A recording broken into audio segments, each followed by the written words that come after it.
신약성경 마태복음 1장 18절에서 25절까지 말씀입니다. 신약성경 제일 첫 페이지에 있습니다. 마태복음 1장 18절에서 25절.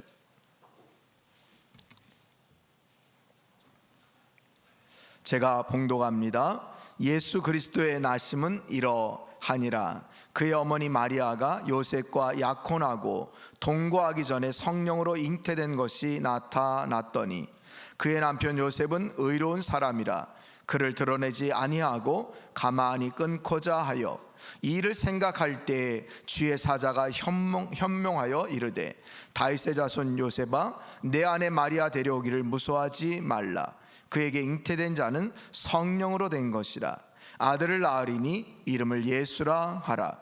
이는 그가 자기 백성을 그들의 죄에서 구원할 자이심이라 하니라.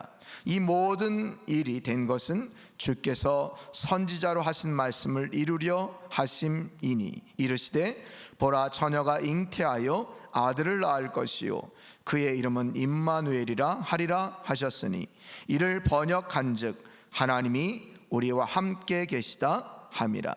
요셉이 잠에서 깨어 일어나 주의 사자의 분부대로 행하여 그의 아내를 데려왔으나 아들을 낳기까지 동치만이 하지 아니하더니 낳음에 이름을 예수라 하니라. 아멘. 아멘. 우리 한 번 더 인사하겠습니다. 메리 크리스마스라고 서로 얼굴을 바라보면서 기쁜 얼굴로 표정으로 인사합니다. 시작. 메리 크리스마스.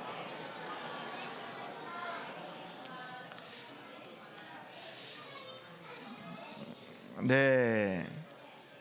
우리가 지난주일 오후에 성탄 축하 발표할 때 우리 부목사님을 통해서 메리 크리스마스의 뜻이 무엇인가를 잘 들었습니다. 메리 크리스마스는 기쁘고 즐겁게 예수님께 경배, 예배하는 날이다. 그런 자로 살자. 또 그런 날 하는 것을 말씀해 주셨는데요. 여러분 오늘 우리 예수님께서 이 땅에 오심을 함께 기뻐하고 경배하는 우리 성도님들 될 수 있기를 바라고요. 또 무엇보다도 주님의 은혜에 감사하는 복된 성도님들이 될 수 있기를 간절히 축원드립니다. 여러분 크리스마스의 주인공은 누구입니까? 바로 예수님입니다. 우리 지금 다음 세대 우리 학생들, 특별히 우리 아름 학생들 같은데 예수님이라고 크게 대답을 했습니다. 여러분 크리스마스의 주인공 예수님이십니다. 한마디로 얘기하면 예수님의 생일날이죠. 여러분 다 아는 것처럼 생일날에는 그 태어난 자, 그 주인공에게 뭘 합니까? 선물을 줍니다. 그래서 우리 자녀들도 보면 생일날 선물을 받지요. 그럼 오늘은 예수님 생일날이니까 누가 선물을 받아야 됩니까? 예수님이 선물을 받아야 됩니다. 여러분 예수님께 드릴 선물 준비하셨습니까? 네. 우리가 어느 잘못된 문화 때문에 우리 자녀들이 우리들 스스로도 성탄 선물 없나? 이런 생각을 많이 하게 되는데요. 여러분 성탄절에는 우리 예수님께 선물을 드리는 날이다. 꼭 기억하세요. 자, 그러면 우리 예수님께 어떤 선물을 드려야 될까? 우리 예수님은 어떤 선물을 받기를 원하실까? 마태복음 25장 40절에 보니까요, 우리에게 이렇게 말씀하세요. 함께 다 같이 읽어볼까요? 시작. 임금이 대답하여 이르시되 내가 진실로 너희에게 이르노니 너희가 여기 내 형제 중에 지극히 작은 자 하나에게 한 것이 곧 내게 한 것이니라 하시고. 아멘. 아멘. 예수님은요, 예수님이 친히 선물 받기를 원하지 않으시고 예수님이 우리에게 뭐라고 말씀하셨냐면 내 형제 중에 지극히 작은 자 하나에게 한 것이 누구에게 한 것이라고요? 예수님에게 한 거라는 거예요. 그러니까 여러분 우리 주변에 어렵고 힘든 사람에게 선물을 주는 것, 또 조그만 것이라도 귀한 것을 주는 것, 드리는 것, 이게 예수님께 선물을 드린다는 거예요. 또 경비를 쓰시는 할아버지 또는 아저씨, 그분에게 조그만 선물이라도 드리는 것, 이게 예수님께 선물하는 거래요.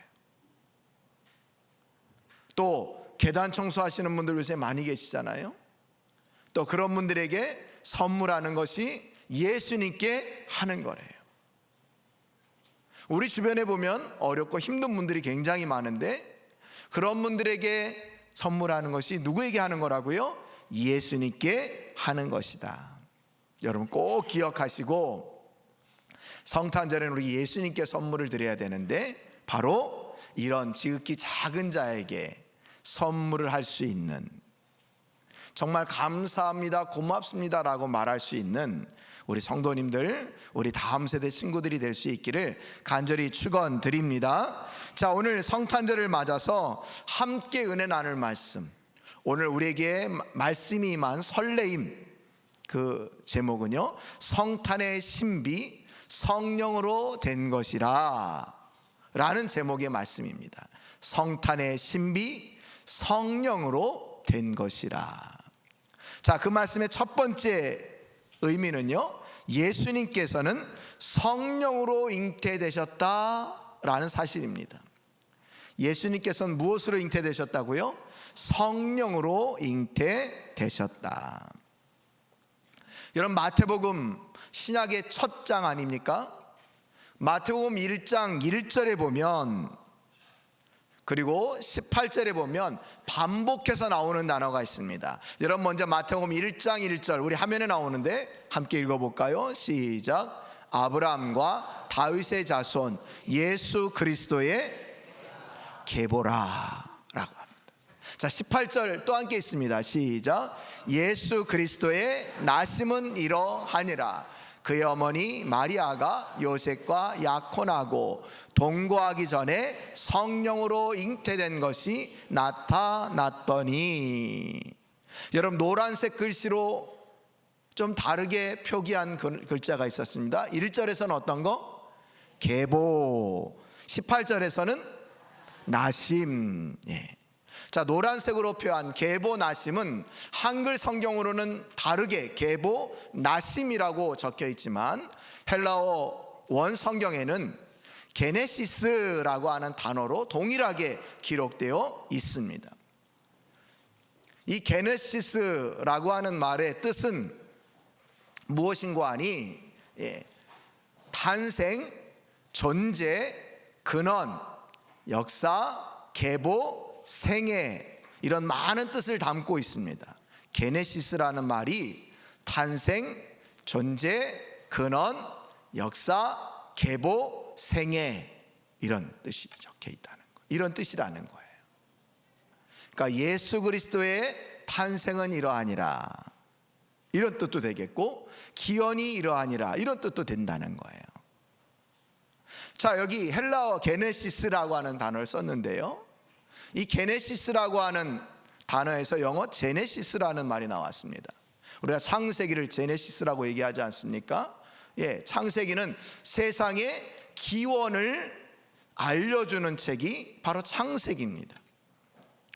자, 그런데 오늘 마태복음은 새로운 세계가 열렸음을 우리에게 알려주는 책이 마태복음입니다. 누구를 통해서? 바로 예수 그리스도를 통해서 새로운 세계, 새로운 역사가 시작된다라고 말씀해주고 있다는 거예요. 그래서 오늘 마태복음 1장 1절 18절은 공이 게네시스, 계보, 나심이라고 하는 단어를 쓰고 있다는 겁니다. 자, 여러분, 오늘 우리 마태복음 1장 1절부터 17절까지를 보면 어때요, 여러분? 낳고 족보 얘기가 나옵니다. 예수님의 인적 기원, 예수님이 이런 사람의 후손으로 오셨습니다 라는 뜻으로 낳고 이런 단어가 계속 반복됩니다. 자, 그런데 여러분, 오늘 우리가 함께 읽은 18절부터 25절은 앞에 1절부터 17절까지와 다르게 신적 기원, 예수님이 어떻게 오셨는지, 1절부터 17절은 사람의 후예로 오셨다면 이제 18절부터 25절까지는 하나님으로, 특별히 성령으로 잉태돼서 오셨음을 우리에게 강조해 주고 있다는 거예요. 자, 그래서 오늘 18절에 보면 맨 마지막 말씀에 보니까 이렇게 나옵니다. 성령으로 잉태된 것이 나타났더니, 예수님은 성령으로 잉태되셨다. 또 20절도 보니까 이렇게 얘기합니다. 그에게 잉태된 자는 성령으로 된 것이라. 예수님은 성령으로 잉태되셨다는 거예요. 하나님의 은혜로 하나님의 몸을 입고 이 땅에 오셨다는 거죠. 인간의 몸을 입고 하나님이 오셨다는 거예요. 그래서 예수님의 탄생은 더 정확하게 얘기한다면 강림이라고 얘기할 수 있습니다. 하나님이 이 땅에 오셨다라고 말할 수 있다는 겁니다. 자, 여러분, 이 말은요, 이게 사람의 작품이 아니라는 거예요. 성령으로 잉태되었다는 것은 하나님의 계획이고 하나님의 섭리 가운데 예수님께서 이 땅에 오셨다. 그러니까 여러분, 오늘 성탄절은요, 어쩌다 보니 성탄절이 생겼네, 이게 아니라 하나님의 놀라운 계획 가운데 우리를 죄 가운데서 구원해 주시기 위해서 예수님을 보내신, 바로 복되고 복된 귀한 날이라고 하는 것을 여러분 꼭 믿을 수 있기를 바랍니다. 그래서 이 성탄에는요, 하나님의 섭리와 은혜가 담겨져 있다. 또 그 예수님을 이 땅에 오시기 위해서 쓰임받은 사람이 있는데, 바로 오늘 본문에도 나오는 요셉과 마리아. 그들은 철저하게 어떻게 해요?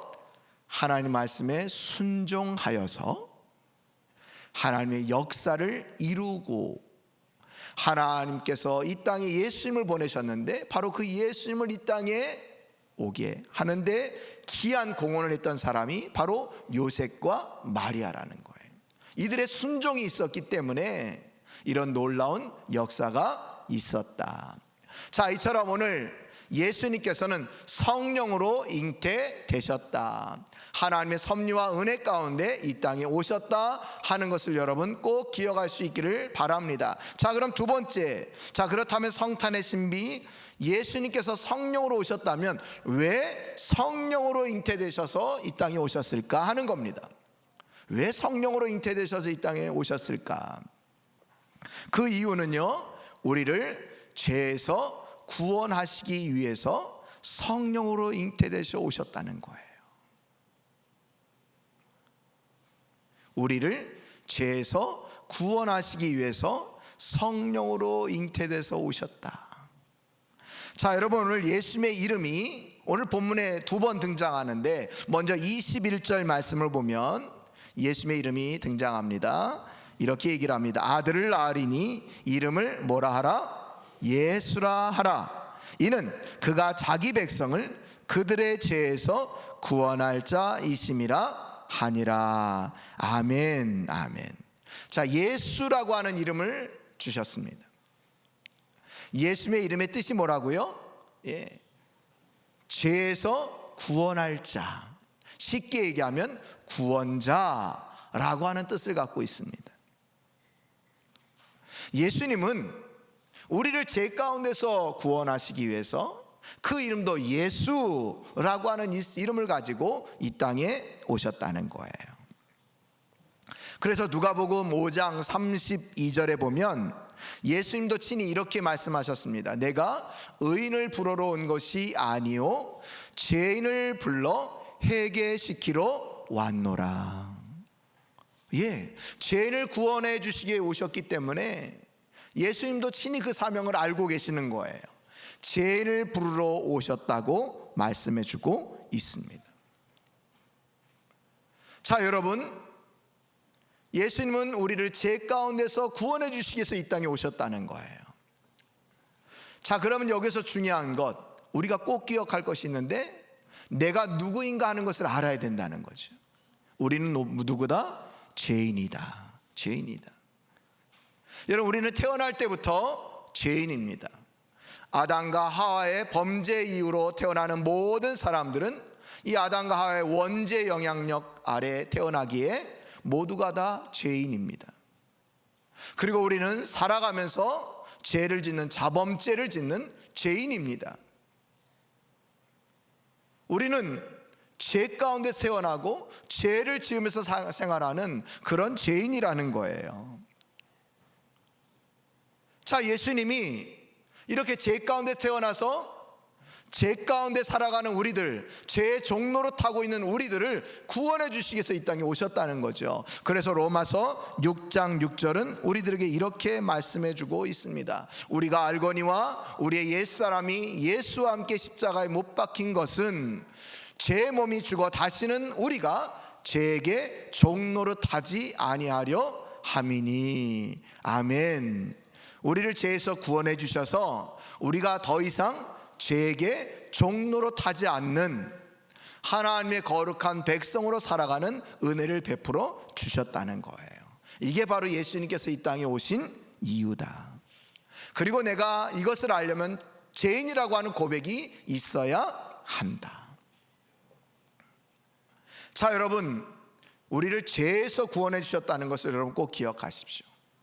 그런 면에서 우리는 다 죄인이다. 이것도 우리는 알고 있어야 된다는 거죠.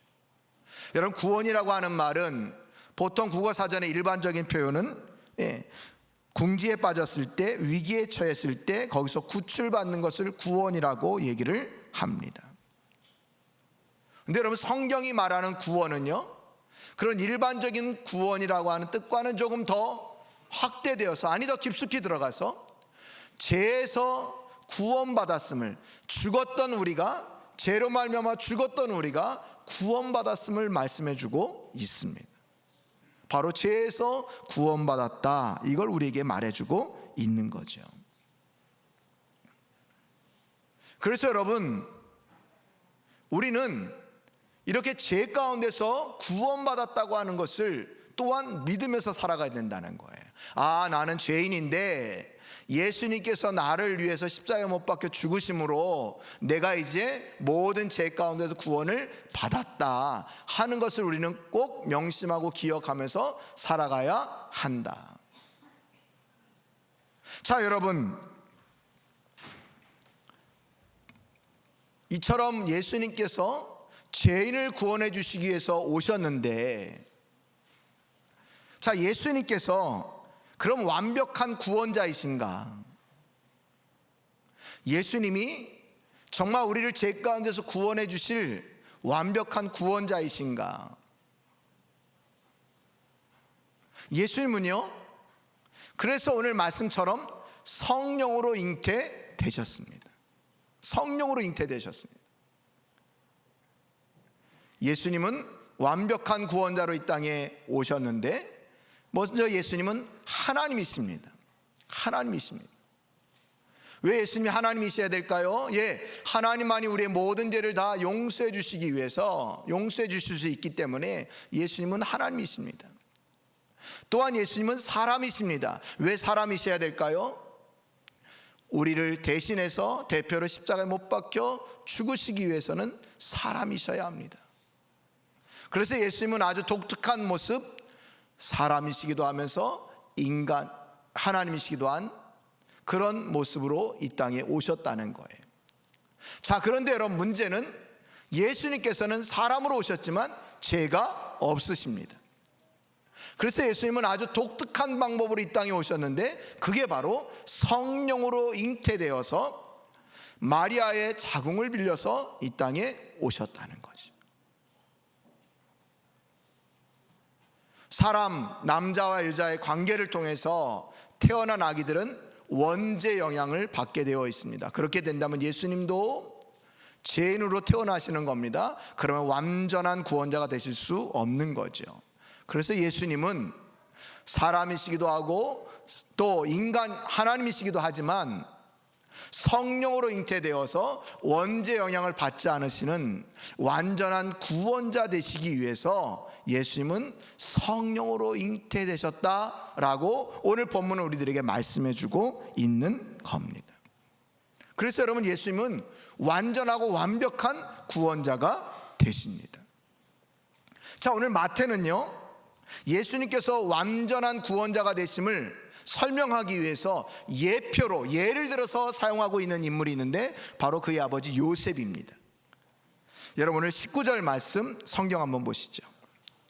우리 19절 말씀 함께 읽어봅니다. 시작. 그의 남편 요셉은 의로운 사람이라 그를 드러내지 아니하고 가만히 끊고자 하여. 아멘. 이게 어떤 경우인지 아시겠죠? 지금 마리아가 성령으로 잉태된 것만 안 거예요. 약혼식만 했는데 아직 함께 결혼을 하지 않은 건데 임신했다고 하는 소식을 알게 되었습니다. 근데 오늘 성경 마태는 뭐라고 기록하냐면 요셉은 의로운 사람이다 라고 얘기를 합니다. 여기 의롭다라고 하는 말은요, 하나님과의 관계에서 바른 태도를 가지고 살아갔다는 거예요. 더 구체적으로 얘기하면 그는 율법대로 살아갔다, 이런 말입니다. 그러니까 여러분, 요셉은 율법대로 살기 위해서는 율법을 잘 알고 있었겠죠. 율법을 너무너무 잘 알고 있었던 사람이 요셉입니다. 그래서 오늘 의로운 사람이다 라고 얘기를 합니다. 근데 여러분, 지난 주일에도 말씀드렸던 것처럼 결혼식을 하지 않았는데 임신을 했다? 이거 어떤 경우라고요? 돌에 맞아 죽는 것이 율법입니다. 돌에 맞아 죽이는 것이, 돌을 들어서 때려 죽이는 것이 율법이에요. 그럼 율법을 너무너무 잘 알고 있었던 요셉은 어떻게 됩니까? 돌로 쳐 죽여야 됩니다. 그런데 여러분, 요셉이 이렇게 율법을 잘 알고 있었는데 오늘 뭐라고 얘기하냐면 드러내지 아니하고 라고 얘기합니다. 드러내지 아니하고 가만히 끊고자 했다. 그것을 다 덮고 그냥 조용히 파혼하려고 했다, 이런 말인 거예요. 여기 여러분, 드러내지 아니하고 라는 말, 덮다라는 뜻입니다. 덮다, 그 문제를 덮었다, 이런 말인 거예요. 율법대로라면 마리아는 돌에 맞아 죽어야 됩니다. 근데 오늘 너무나도 율법을 잘 알고 있었던 요셉이 율법대로 하지 않고 그것을 덮어주었다는 거예요. 그리고 조용히 파혼하려고 했다는 겁니다. 여기 덮다라고 하는 뜻에서 구원이라는 말이 등장했습니다. 구원이라는 말이 등장했어요. 예수님도요, 죄로 말미암아 죽은 우리들을 어떻게 하셨습니까? 예수님의 보혈의 피로 덮어 주셨습니다. 그래서 우리가 더 이상 죄인으로 살지 않도록 예수님의 보혈의 피로 우리를 덮어 주셨어요. 그래서 죄의 냄새, 인간의 냄새가 나지 않는 하나님의 거룩한 백성 보혈의 피로 덮어 주셨다는 거예요. 이게 구원 아닙니까? 오늘 요셉도 그랬다는 거예요. 대단한 거죠. 오늘 마태는 이 요셉을 등장시키면서 율법 가운데 죽을 수밖에 없는 우리들을 위해서 예수님께서, 예수라고 하는 이름을 가지고 있는 예수님이 오셔서 이 땅에 구원자로 오셨다. 율법에 의하면 우리는 다 죽어야 되는데 예수님이 피값으로, 그 피의 보혈로 우리를 다 덮어주셨고 용서해 주셨다라고 말해주고 있는 겁니다. 사랑하는 성도 여러분, 이처럼 예수님이 우리의 죄를 용서해 주시기 위해서 보혈의 피로 덮어주시기 위해서 오신 날이 바로 오늘 성탄절입니다. 그러니 여러분, 우리가 할 일은 무엇입니까? 죄에서 구원받음을 감사하며 살아갈 수 있기를 간절히 축원드립니다. 그리고 더 나아가서 우리가 이제 더 이상 죄 가운데 살아가는 자들이 아니라 날마다 말씀 붙들고 죄를 끊어내면서 회개하면서 늘 하나님 앞에 정결하고 신실하게 살아가는 우리 귀한 성도님들이 다 될 수 있기를 간절히 축원드립니다. 또 하나, 우리 예수님께서 죄인인 우리들을 위해서 또 하나 은혜를 베풀어 주신 것이 있는데 바로 23절 말씀입니다. 우리 23절, 마태복음 1장 23절 함께 읽어봅니다. 시작. 보라, 처녀가 잉태하여 아들을 낳을 것이요 그의 이름은 임마누엘이라 하리라 하셨으니 이를 번역한즉 하나님이 우리와 함께 계시다 함이라. 아멘. 아멘. 예, 죄인된 우리를 함께 주시기 위해서 누가 오셨다고요? 예수님께서 오셨다는 거예요. 왜 여러분 죄인된 우리와 함께 해주시기 위해서 예수님이 오셨을까요? 우리들은 연약해서 온전히 하나님 뜻대로 살아갈 수가 없습니다. 우리는 부족해서 온전히 말씀대로 순종하며 살아갈 수가 없습니다. 그것을 너무나도 잘 알고 계신 우리 하나님께서 예수님을 임마누엘로 보내셔서 우리와 함께해 주시게 하심으로 말미암아 우리가 날마다 더 이상 죄의 종로로 타지 않고 하나님의 말씀대로 순종하며 살아갈 수 있도록 계속해서 도움을 주시는 그 은혜가 바로 뭐다? 임마누엘이라고 하는 것을 여러분 꼭 기억할 수 있기를 바랍니다. 여러분, 오늘 임마누엘의 뜻이 뭐라고요? 하나님이 우리와 함께 하심이라. 임마누엘의 뜻이 하나님이 우리와 함께 하심이라. 나와 함께 하심이 아니라 우리와 함께 하심이라 라고 하는 말에 여러분 주목하십시오. 우리와 함께 하심이라. 임마누엘의 뜻은 바로 우리 공동체와 함께 해주시기 위해서 오셨다는 거예요. 나와 너 합한 우리, 이 우리를 위해서 우리와 함께 해주시기 위해서 예수님께서 오셨다는 거예요. 그래서 여러분, 우리들은요 이 땅 가운데 살아갈 때 나만 아는 사는 자들이 아니라, 나를 위해서만 살아가는 자가 아니라, 그런 이기적인 사람이 아니라 나가 소중하면 너도 소중하다는 것을 기억하고, 나와 너가 함께하는 우리가 소중하다는 것을 기억하고, 그렇게 이렇게 공동체를 위해서 힘쓰고 사랑을 행하는 그런 성도가 바로 임마누엘의 큰 뜻대로 살아가는 자라는 것을 여러분 기억할 수 있기를 바랍니다. 더 나아가서 오늘 임마누엘의 뜻, 하나님이 우리와 함께 하심이라, 오늘 이렇게 말씀해 주고 있습니다. 함께 해주심의 은혜가 바로 임마누엘의 은혜입니다. 함께 하심이라. 여러분, 천국이 어떤 곳일까요? 천국이 어떤 곳일까요? 금은 보화 온갖 보석으로 만들어 놓은 것이 천국일까요? 만약 그런 것이라면 그 천국을 우리는 얼마든지 쉽게 만들 수 있을 겁니다. 세계 우리가 알고 있는 보석들 다 모아서 건물을 지으면 그게 천국이라고 말할 수 있는 것 아닙니까? 근데 여러분, 천국은 단순히 금은 보화 보석으로 만들어진 것이 천국이다, 이게 중요한 게 아니고요, 천국은 하나님이 우리와 함께 해주시고 우리가 하나님과 함께 있는 곳, 그것이 뭐다? 천국이라는 것을 여러분 꼭 기억할 수 있기를 바랍니다. 그래서 여러분, 하나님이 우리와 함께 하심으로 말미암아 죄인된 우리가 하나님의 말씀대로 살아갈 수 있도록 도와주시는 은혜, 그게 바로 임마누엘이고, 또 이 땅 가운데서 천국을 누리면서 살아갈 수 있도록 도와주시는 은혜가 바로 임마누엘이라고 하는 것을 여러분 꼭 기억하며 살아갈 수 있기를 바랍니다. 여러분, 예수님께서는요 성령으로 잉태되어서 이 땅에 오셨습니다. 예수님의 모든 나심은 성령으로 된 것입니다. 사람의 계획과 작품이 아니라 하나님의 계획과 섭리 가운데 우리를 죄 가운데서 구원해 주시기 위해서 이 땅에 오신 날이 성탄절이라는 것이죠. 특별히 예수님께서 성령으로 잉태되신 이유는 우리를 죄 가운데서 구원해 주시기 위해서, 온전하고 완벽한 구원자로 오시기 위해서 바로 예수님은 성령으로 잉태되셨다.